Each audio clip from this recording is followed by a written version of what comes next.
ओम नमो भगवते वासुदेवाय। स्वागत है आप सभी का भागवत पुराण की कथा में। कल की कथा में हमने नारद जी के पूर्व जन्म की कथा सुनी थी। आज हम 5वें दिन में प्रथम स्कंद के 7वें अध्याय अश्वत्थामा की कथा सुनेंगे। आइए शुरू करते हैं। बोलिए बांके बिहारी लाल की जय।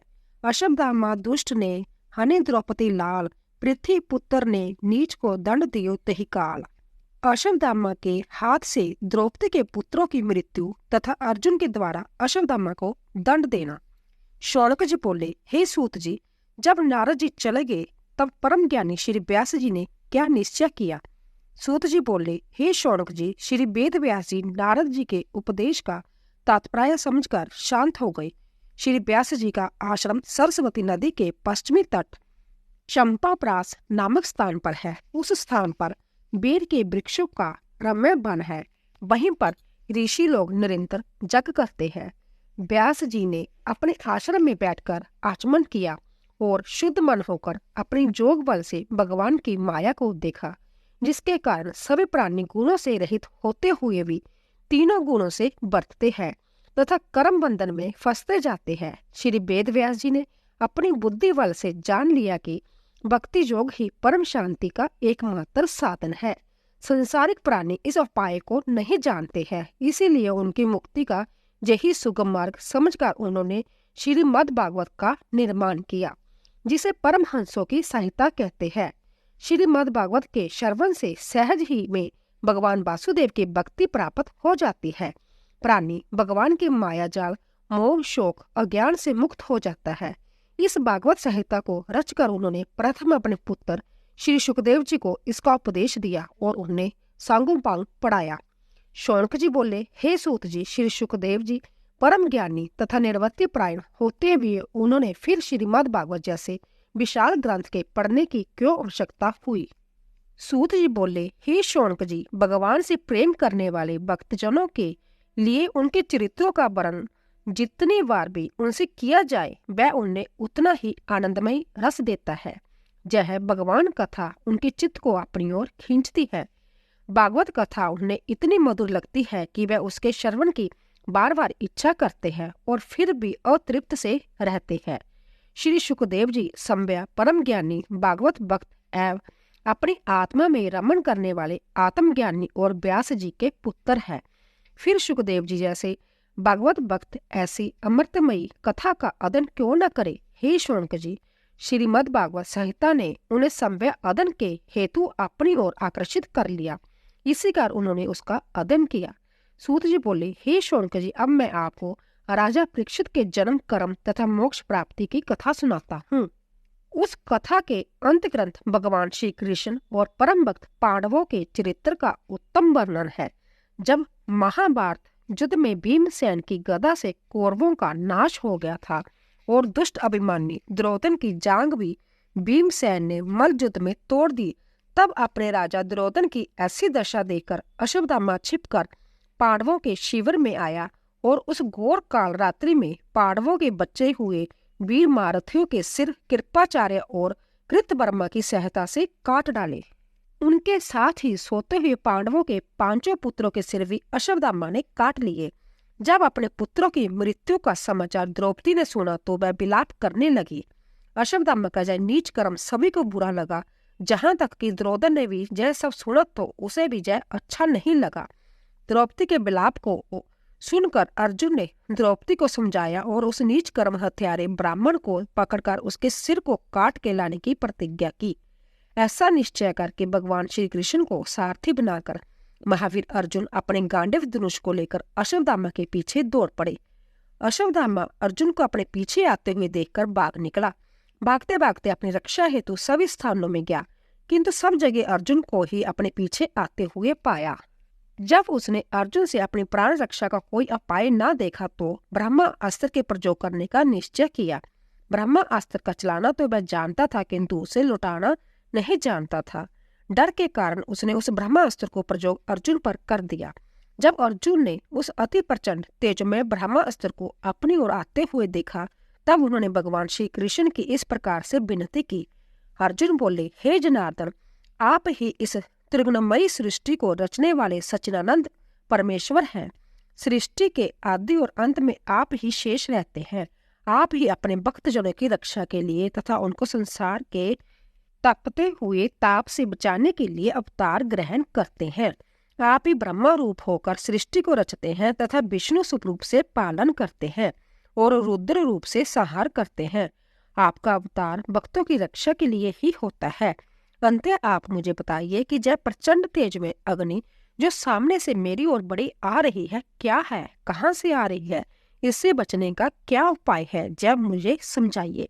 श्री कृष्ण जी बोले, हे अर्जुन, तुम्हारे डर से व्याकुल होकर अश्वत्थामा ने जय ब्रह्मास्त्र तुम्हें मारने के लिए छोड़ा है। इस ब्रह्मास्त्र से तुम्हारे प्राण घोर संकट में है। वह अश्वत्थामा इसका प्रयोग करना तो जानता है, किंतु इसका निवारण नहीं जानता। अंततः इसका निवारण करने के लिए तुम भी अपना ब्रह्मास्त्र छोड़ो, अन्य किसी अस्त्र से इसका निवारण नहीं हो सकता। सूत जी बोले, हे शौनक जी, भगवान श्री कृष्णचंद्र जी की जय बात सुनकर वीरों के संहार में चतुर महारथी अर्जुन ने तत्काल आचमन करके ब्रह्मास्त्र का प्रयोग किया। दोनों ब्रह्मास्त्र परस्पर भिड़ गए। उनसे टकराकर प्रचंड अग्नि उत्पन्न हुई और तीनों लोगों को तप्त करने लगी। उनकी लपटों से सारी प्रजा दग्ध होने लगी। उस प्रलयकारी अग्नि को बढ़ती हुई देखकर अर्जुन ने दोनों ब्रह्मास्त्रों को लौटाकर शांत कर दिया और झपटकर उस अश्वत्थामा को पकड़कर बांध लिया। अर्जुन की आंख क्रोध से जल रही थी। तब भगवान श्री कृष्ण जी बोले, हे अर्जुन, इस पापी को तुरंत मार डालो। इसने निपराध बालकों की हत्या की है। इसने धर्म के विरुद्ध आचरण किया है। धर्मात्मा पुरुष सोए हुए, असावधान, मतवाले, पागल स्त्री, बालक, शरण में आए हुए, भागते हुए, अज्ञानी, रथहीन तथा व्याविद को कभी नहीं मारते हैं। इस दुष्ट ने सोए हुए असावधान बालकों की हत्या की है। अंत्यजय अवश्य वध करने योग्य है, क्योंकि जब फिर ऐसा पाप करेगा। तुमने द्रौपदी से भी इसके वध करने की प्रतिज्ञा की है, इसलिए इस कुलंगार का सिर अवश्य उतार कर द्रौपदी के सामने रख दो। भगवान श्री कृष्ण ने अर्जुन की परीक्षा के लिए इस प्रकार वचन कहे, किंतु धीरवान अर्जुन ने गुरु पुत्र की हत्या न करने की इच्छा प्रकट करते हुए श्री कृष्ण जी के साथ शिविर में द्रौपदी के सम्मुख उसे उपस्थित किया। पशु की तरह बंधे हुए गुरुपुत्र को देखकर द्रौपदी के हृदय में दया आ गई तथा उस साध्वी का कोमल हृदय पिघल गया। उसने गुरुपुत्र को नमस्कार किया तथा उसे बंधन मुक्त करने के लिए अर्जुन से प्रार्थना की। वह बोली, आर्य, जय गुरुपुत्र तथा ब्राह्मण है। ब्राह्मण की हत्या करना पाप है, जय सदा पूजनीय है। आपने इनके पिता से दोनों विद्या सीखकर ही इस अपूर्व शास्त्रों का ज्ञान प्राप्त किया है। पुत्र के रूप में आचार्य द्रोण ही आपके सम्मुख बंदी रूप में खड़े हैं। इनके वध करने से इनकी माता कृपी मेरी तरह कातर होकर पुत्र शोक में विलाप करेगी। उसे पुत्र से विशेष ममता होने के कारण वह द्रोणाचार्य जी के साथ सती नहीं हुई। कृपी की आत्मा मुझे निरंतर कोसेगी। मेरे मृत पुत्र इनके वध करने पर अब लौट कर नहीं आ सकते। जिस प्रकार पुत्र शोक से मैं व्याकुल हूँ, इसी प्रकार इनकी माता कृपी भी होगी। ब्राह्मण के क्रोध की अग्नि सपरिवार भस्म करने में समर्थ है।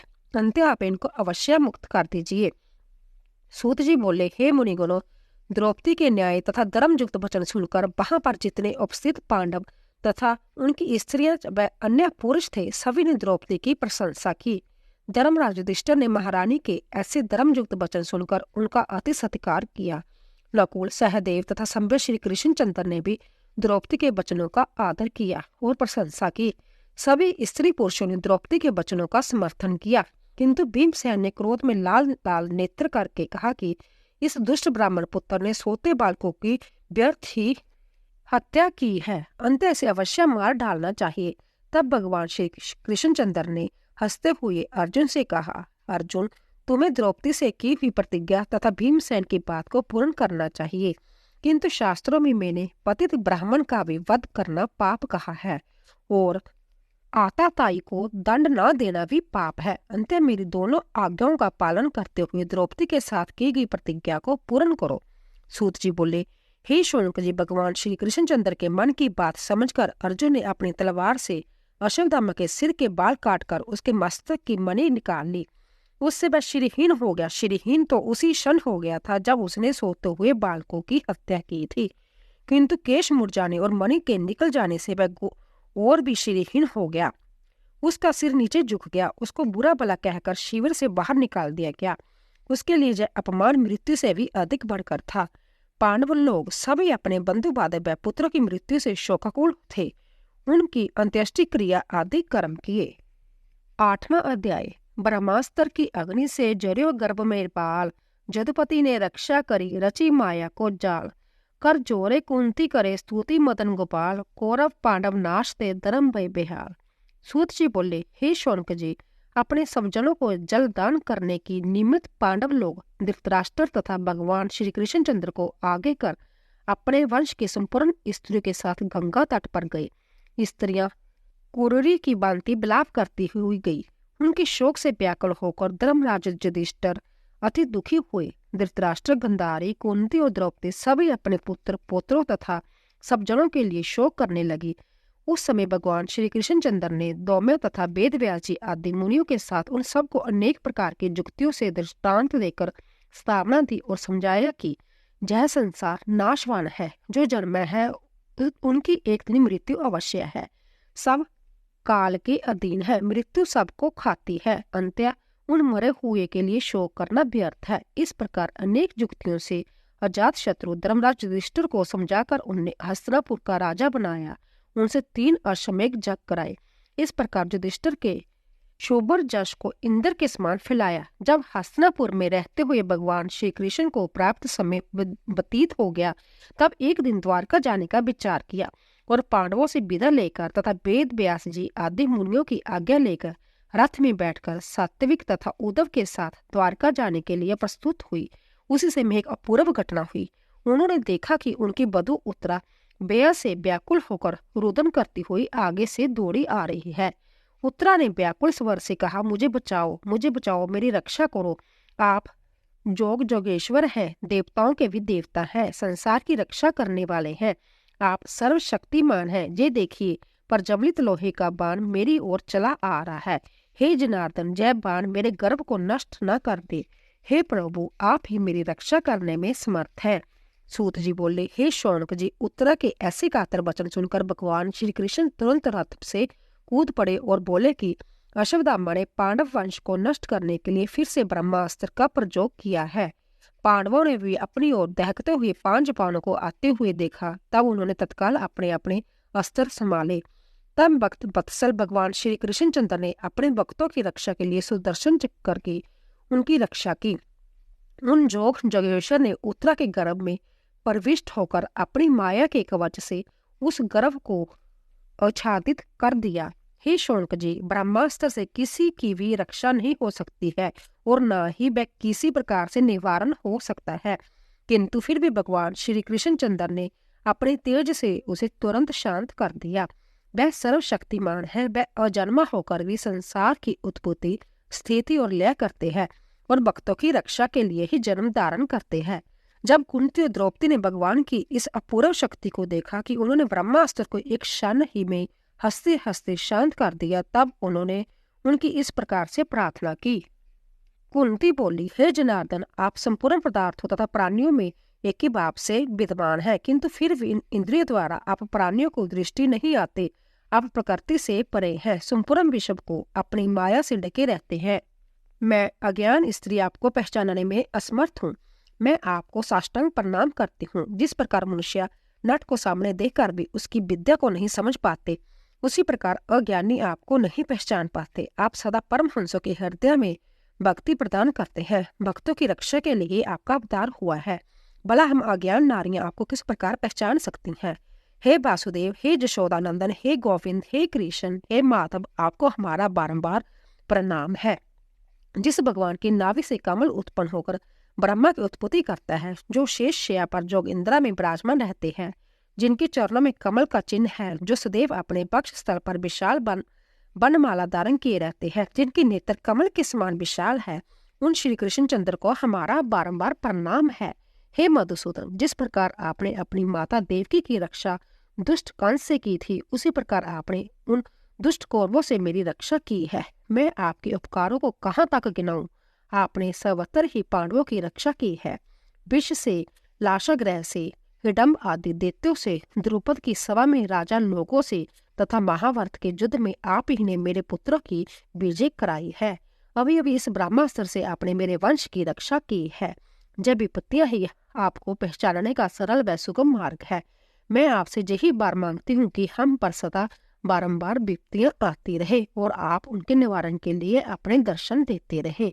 जो मनुष्य सुख में रहता है वह अहंकार वश कभी आपका नाम नहीं लेता है, किंतु विपत्तियों में सदा मनुष्य आपका स्मरण करता है। आप निर्धनों के धन, भक्तों के रक्षक और मोक्ष को देने वाले हैं। मैं आपको बार बार प्रणाम करती हूँ।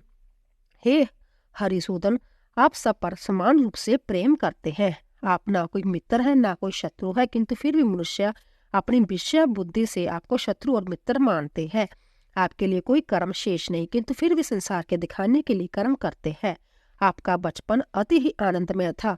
अपनी माता यशोदा को अपनी बाल लीला दिखाने के लिए कभी मटकी फोड़ते थे, कभी उखड़ से बनते थे, कभी माता प्रेम से बेहल होकर नेत्रों से जल युक्त आंसू छलकाते थे। आपकी इस मोहनी छवि का वर्णन कहाँ तक करूं? संभव ब्रह्मा ने भी आपकी माया से चकित होकर आपके बछड़े तथा ग्वाल वालों को कंदरा में छिपाया था। आप संसार के कल्याण हेतु ही अवतार ग्रहण करते हैं। आपकी लीलाएं लोगों के लिए श्रवण और कीर्तन करने योग्य है। जो भक्तजन आपकी लीलाओं का हर समय गायन, श्रवण और स्मरण करते हैं, वे आपके दर्शनों को शीघ्र ही प्राप्त कर लेते हैं और जन्म मरण के बंधन से मुक्त हो जाते हैं। हे भक्त वत्सल, अब आप हम लोगों को त्याग कर क्यों जाना चाहते हैं? हम आपके अतिरिक्त अब और किसका सहारा है? आपके न रहने पर फिर हमारा कोई अस्तित्व ही नहीं रहता। आपके बिना मेरा जयकार अपवित्र हो जाएगा। जहाँ तक कि जैसलपुरन भवन, नगर, टम, वन, पर्वत, नदी आदि सभी भयंकर प्रतीत होने लगेंगे। आप विश्व आत्मा है, विश्व रूप और विश्व के स्वामी है। आप मेरी ममता के जाल को काटने में समर्थ है। मैं चाहती हूँ कि जिस प्रकार गंगा की धार समुद्र में गिरती है, उसी प्रकार से मैं आप में लीन हो जाऊं। हे गोविंद, मैं आपको बार बार नमस्कार करती हूँ। सूत जी बोले। कुंती के इस भक्तिपूर्ण मधुर वचनों को सुनकर भगवान श्री कृष्णचंद्र ने मंद मंद मुस्कान से कहा, अच्छा ठीक है। ऐसा कहकर वह रथ से उतर पड़े, सबके साथ हस्तिनापुर को फिर लौट आए। जब जब वह द्वारका को जाने की इच्छा करते, तभी तभी धर्मराज युधिष्ठिर अपने बंधु बांधवों के मारे जाने के कारण शोककूल हृदय से उन्हें रोक लेते।